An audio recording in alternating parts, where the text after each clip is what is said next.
Now, y'all, Robyn and Gizelle, before we get into this review for Real Housewives of Potomac, let me tell you, I have not had enough of this press tour that Robyn and Gizelle are going on. The paper bag hoes, the green-eyed bandits, the delusional delinquents. These two freaking frack, the light-skinned freaking frack. Every single show they've been on so far, they have completely just disregarded answering in full totality the colorism allegations. From Sherry Shepherd to Andy on Watch What Happens Live, they have yet to immediately to direct the absolute form of colorism, as in, oh, hey, we understand that colorism exists. Like, the words colorism haven't even came out of their mouth from any interview that I've seen. From Andy to Sherry Shepherd, you know, the word colorism hasn't left their lips in regards of acknowledging that it's something that exists, or something that, you know, hell, you know, I could see why maybe it's projected on the show, or how it seems that way, or none of that. But we'll get into it later on in the episode as we speak about them too later on. But I'm just like, these two, cut it. Honestly, Gizelle first. Like, I want to keep Robyn to see how she's going to act without Gizelle, because it just seems to be a thing of like, when Robyn is without Gizelle, the way that she acts around these ladies, way more fun, way more open, you know, not as constricted, you know, isn't trying to stir up some shit for Gizelle's approval. Like, I want to see Robyn without Gizelle. If the first of them to go is Gizelle, I am here for it. But y'all drop down in the comments, who do you guys think should go between the two? Should it be Robyn or Gizelle first, or should it just both of them, okay? But let's go ahead and get into the review, you guys. It honestly wasn't that much. You know, next week seems to be where it picks back up. These past two episodes have kind of been a little bit of land. I didn't get a chance to review last week either, but I'm going to try to catch up, y'all, and get on it.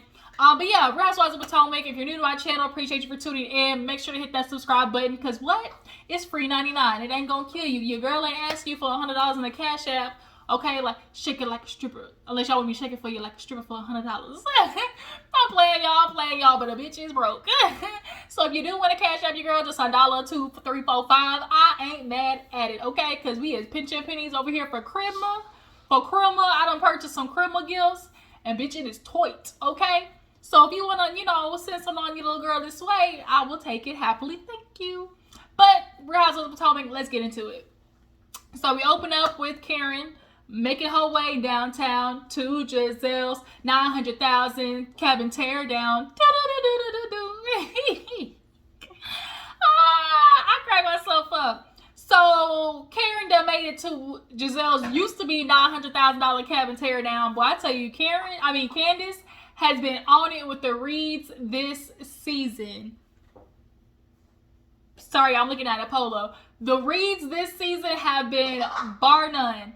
But next week, the Sesame Street character, oh, I'm done. But, yo, Polo, you not see me trying to get something done?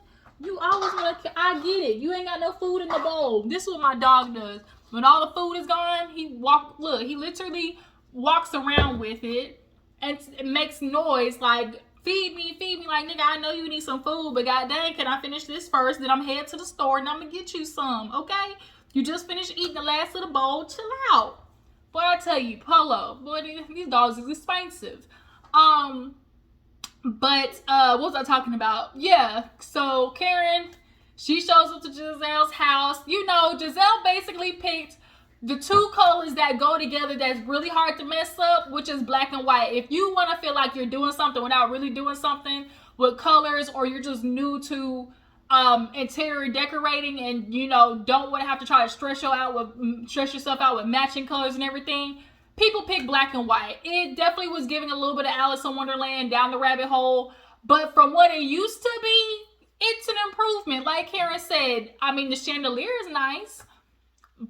I mean, I appreciate the backyard where she had the little getting ready to be like movie screen thing in the back. Like, I appreciate that because I mean we live, you know, in our house and we got land and stuff like that, and we're getting ready to fix our back. We're putting a fire pit in the back. So I like stuff like that where it's kind of like that inside outside kind of, you know, setup. But nonetheless, Karen sits down with Gizelle, and you know Gizelle, she does best, but she get to talking. Karen did give the twins their cute little Gucci gifts. But you know, like I said, Gizelle, you know, producer Gizelle, let's get messy. So Karen, yeah, you weren't there, but you know, in Miami, girl, let me tell you what Mia said. Karen propped up like, let me hear it. Then, oh well, you know, girl, like, you know, did you hear that? You know, I was just, you know, a little bit confused because the way Mia said it was like, oh, you know, if I'm good, you know, and you know, my friend, she got to pull up in a Porsche, you know, I'm a little slow, you know, so I was just sitting there thinking like, did Mia buy Jacqueline's Porsche? I'm sorry, but who else got Mia bought Jacqueline's Porsche from the playback that they gave us? Like, in that conversation, nowhere in my mind did it come across like, oh, Mia saying that, oh, if you ride in my circle, if I look good, you look good, so I'm gonna make sure you look good by buying you a Porsche. Like, I feel like Gizelle be playing stupid on purpose to get moments like this. So Karen's like, oh, word? She was like, yeah, girl. She was like, and then I'm thinking like, well, if it wasn't me, like, is G, you know, buying her a Porsche? Because like, I'm like, what's up? And you know, me already told us like back in the day that, you know, she allowed Jack, you know, basically, you know, test drive the XL. You know, she said, you know, girl, he got some good D. Like, I want you to hop on and see it too. And so Karen's like, oh, like, you know, Karen's like, wait a minute, like, what? Like, we sharing dicks now? Like, we sharing dicks now? Yes, they were, absolutely. So, you know, of course, here she go. All right, y'all, hold on. Sorry, y'all, I'm back. Had a call really quick from my sister in Dallas. Things is going down, okay? So, I ain't heard anything this review, okay? So, basically, we were talking about, you know, Gizelle, of course, you know, stirring up the pot, stirring up the goulash, basically talking about how Mia and Jacqueline was sharing dicks. Okay, they both was hopping on the same dick and doing a full split, and possibly that, you know, Mia and G also asked, you know, Miss Jackie to hop in the bed with them, and it's just, Karen was just like, oh my god, and it's just like, Gizelle, you know, of all that stuff that Mia told you, like Karen said, girl, Mia, like, you done told the wrong person, because if there's one thing Gizelle gonna do, she gonna run and tell it on the mountain. She gonna tell everybody, okay? So now Karen, she gonna pick up this information and travel her ass right on over there to Mia's house and tell her what the fuck Gizelle said. We see this quick scene with Wendy. Y'all know she's been dealing with her little health struggles. Right now, she's been trying to avoid going to the doctor for a kidney stone. I've actually had gallstones, and them bitches hurt. You know, and trying to pee after, oh my god. So in my situation, they actually had to go in through my vajay, and they actually take a laser and break up the gallstone, and then basically I have to like pee them out. Peeing them bitches out, when I tell you, just felt like somebody just rubbed pepper sauce all on my punani. Just rubbed all on my, just all jalapeno pepper, jalapenos all on my puss. Like, trying to pee it out, I tell you, it was hurting. But basically, Wendy, she had her kidney stones removed. She's at the house. Mama, you know, is babying her up. The kids is babying her up. I was like, that's what she need right now. Yo, stop. Sorry, y'all, this damn dog pulling on everything. So yeah, so, you know, Wendy's at the house recovering, and she's basically just talking to her mom, like, you know, she had been putting off taking these kidney stones, or like taking care of the kidney stones, but finally they have gotten so big that she couldn't pass them, and the doctors had to do something about it. And the mom was like, I did the same thing. I had to slow down, and I'm realizing like it's time for me to sit my ass down. I've been working for a really long time, and I want to be here. I don't want to, die before my kids. I get to experience life with them. And so Wendy's like, Mom, so I think that sometimes I work so hard because I saw you, work hard. And a lot of times, especially in the Black community, we're just so used to like Black moms just piling everything on their back and living in stress all the time. And I tell that shit to my mom to this day. It's like, in a way, you almost become addicted to the stress and only choose the route of stress because that's the only way you know how to live. Like, you don't have to live in survival mode anymore, and you have to choose not to live in survival mode. And I'll be trying to tell my mom that, but y'all know that's another story. She just loves stress. Be trying to sit your ass down, woman. Like, that's how I be feeling. But a part of sitting her ass down, Wendy mama said, well, basically, you know, I feel like a gift to myself is since I'm in recovery and, you know, resting, I want to get these titties up. I want them up and perky, okay? That's what I want. She said, I want my boobs done. All three of y'all is going to put in on this, man. I feel like that ain't the hardest thing to do. Half of insurance, all three of y'all paying for it. I know all of y'all is the doctors and something at some point. So, ain't it two or three of them? Yeah, so y'all can cover y'all mama's titties. Y'all can do that much. You know, get her a new pair of titties, okay? Insert me with Kenny talking about titties. So then we move on. We see Ashley in this damn apartment, and she is flip-flopping, talking out of both sides of her neck with this, oh, Michael and me, we're getting a divorce. Oh, Michael and me, we're gonna buy a house. Oh, I'm gonna do it on my own.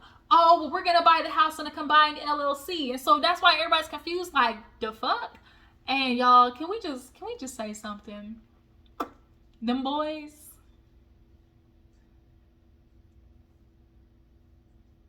y'all know what I'm trying to get at, right? I ain't trying to be rude, but okay, I digress. Yeah, so basically Ashley's like, oh my God, you know, there's a new house on the market, and you know, Michael's gonna handle everything because I don't know all that jargon and all that lingo, and it's like, well, maybe you should try to figure it out, because if you are going to possibly move on in the future on your own, Ashley, you're gonna have to start figuring that out. And I'm also confused as to what she's talking about with, oh, well, me and Michael's and finances are so entangled. I said, entangled where? Entanglement who? Entanglement what? Because last time I checked, Michael had all his money secured before he met you. So what money did you entangle up with his is the question. That's my real quick. Like, really, Ashley, your money's entangled with Michael's? Okay. Just say you want the nigga to buy your house because he got more money than you. But there's the trade-off of, if he buys his house, he gonna put his name on it, not yours, which means he can evict your ass at any moment's notice. So is that really a good trade-off, Ashley? Might want to ask yourself, okay? Because the minute you want to decide you want to bring a nooker up here to break that bike in, you know, to clean the pipes, you and Michael find out, bitch. You're gonna be out on the street under the bridge with Sheila. And that crooked ass twin. Y'all both gonna be under that bridge, okay? So then we move on. We have this moment where Gizelle and Robyn, they're, you know, going through the is it an Emporium, the stadium, whatever it's called, what are those things called? Not stadium. The word is on the tip of my tongue. What do you call those? Not stadium. Damn, what's the name? I really can't. Auditorium. That's, I'm like, I know this word. It started with an end with a auditorium. So they're walking through the auditorium. Robyn late, of course. And I'd be so confused. Like, Robyn, you late, but you don't ever look fashionably late. So what the fuck you late for? And you only got 2 kids. Like, Robyn just gives lazy. Just lazy. So they walking through everything and talking about, you know, booths and people and all that type of shit. So Gizelle and Robyn sit down, and so she's like, now look, you know, Juan got his segment. Is he gonna be there? And she's like, well, yeah, he gonna be there. I told him, but let me remind him, because the other day he told me, oh, I gotta go, right? Yes, nigga, you gotta go. Like, it's just so baffling how ghostly Juan be acting when it come to Robyn. He don't show up to reunions. He probably sure as hell ain't ready to show up to this one. Too. He don't show up to events. He didn't even show up to motherfucking family day. But she's like, you know, do all of your bargaining and all your good you gotta do to make sure your man show up for this segment. You know, if you gotta rub his leg and, you know, do a little, you know, to get him there, do whatever, Robyn. And so of course Gizelle starts talking about the wedding. Well, speaking of Juan, like, where we at with the wedding? And so here you go, Robyn. things we have to handle first before we, do that. Once I handle the prenup, then we can start planning dates. Because Gizelle's like, I mean, you might not need, you said you don't want us there, but you might need me one day, So one of these dates, what can I fill in? And Gizelle, I'm gonna tell you, like everybody, like Robyn been telling everybody else, you ain't going to the wedding because there ain't gonna be no wedding. There's not gonna be a wedding to go to. Point blank, period. So Karen makes it over to Mia's house, and Karen let it be known, bitch, Gizelle spilling all your tea. Like, spilling all your tea everywhere, okay? So she's letting it be known, girl, she done told me that you and Gizelle done possibly, clicked. That's what I'm looking for, clicked. Yeah, y'all done possibly clicked. Y'all done, possibly been sharing the same man, and Mia just over there like, damn, I ain't gonna tell Gizelle nothing,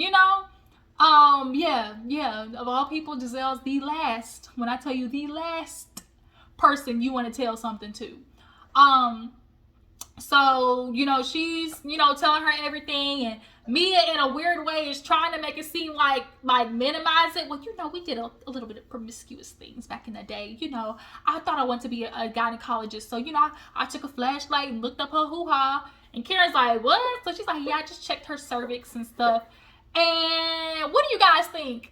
It's giving real, we're trying to experiment. I don't know if I like girls, but, I think they're pretty. So let me see if I like it or not, Or it's giving, I just need something for the moment and I find women attractive. So, I just want to get off so we can get off with each other. Like, it's a lot of shit. And then, of course, Mia and Gia, she loves to watch G, fuck people, which I don't know how. He just looked like a sack of raisins. Like, ugh, G just, ugh, just thinking about it. How do you watch that bang something else? Like, get out of here.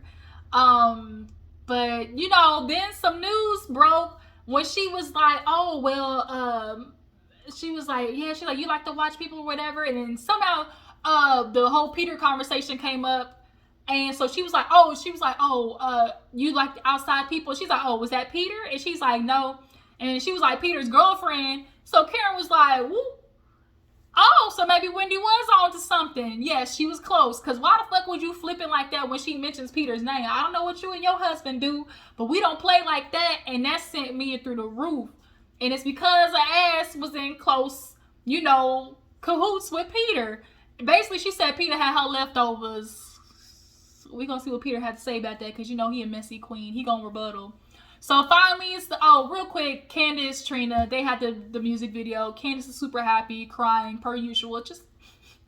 I just want to say thank you for the 30th time, per usual. But we get to, reasonably shady.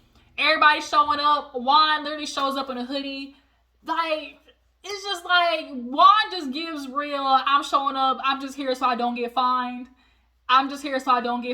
That's literally what he gives me. So everybody showing up, Robyn and Gizelle, they come out and bitch, it is looking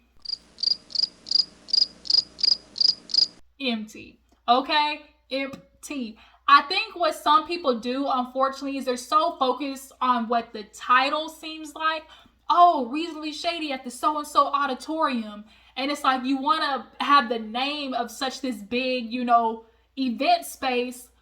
But what's the point of having such this, glamorized big event space if you can't feel the bitch? Like, it's more important to look like you got a packed crowd than to have an event space with, this, accolades of, title if you can't feel it, So Robyn and Gizelle come down, they do the show.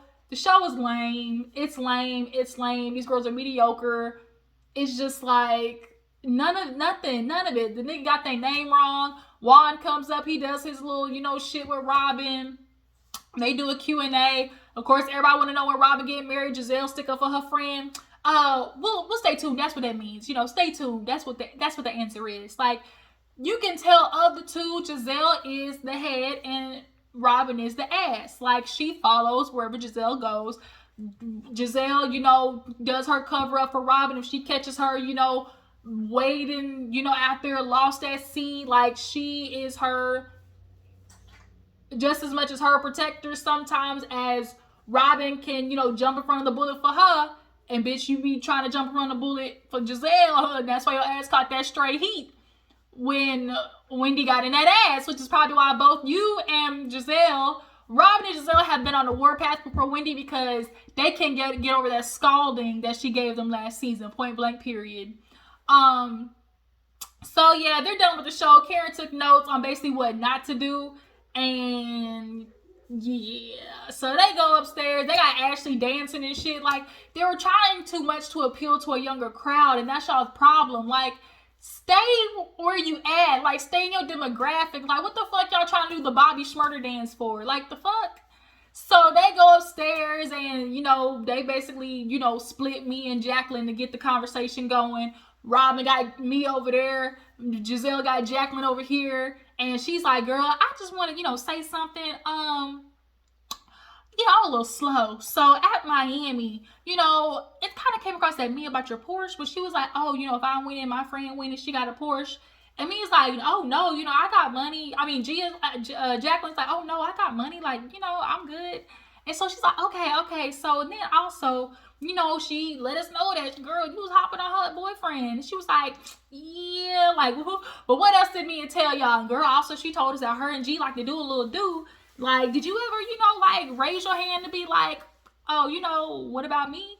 And so Jacqueline kind of froze and was like, how about you ask me about that? So, of course, Gizelle, Mia, come up over here. Mia was not prepared because basically Gizelle hit her with the, who's asking Jacqueline, did she ever hook up with G? And she told us to ask you.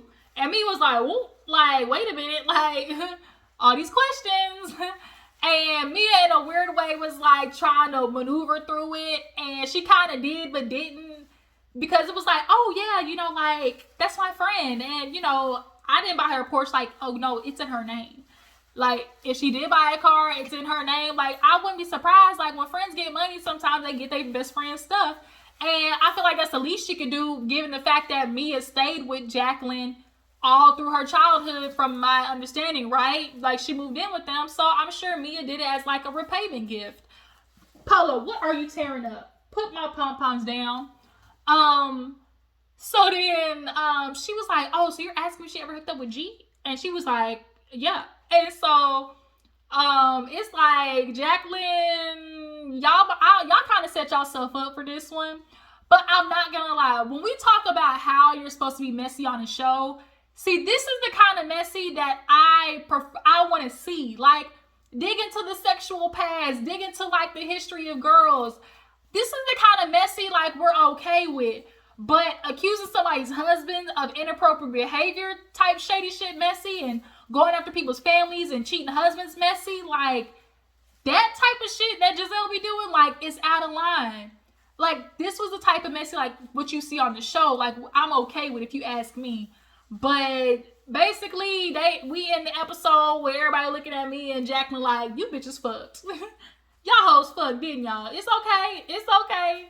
It's okay. It's okay. Fuck for a buck, do something strange for a piece of change is what it's giving. So yeah, you guys, that was Real Housewives of Potomac. Next week, girl, Ashley and her little Sesame Street friend really is trying to have a moment. And Candace is like, not here, bitch. Not on my watch.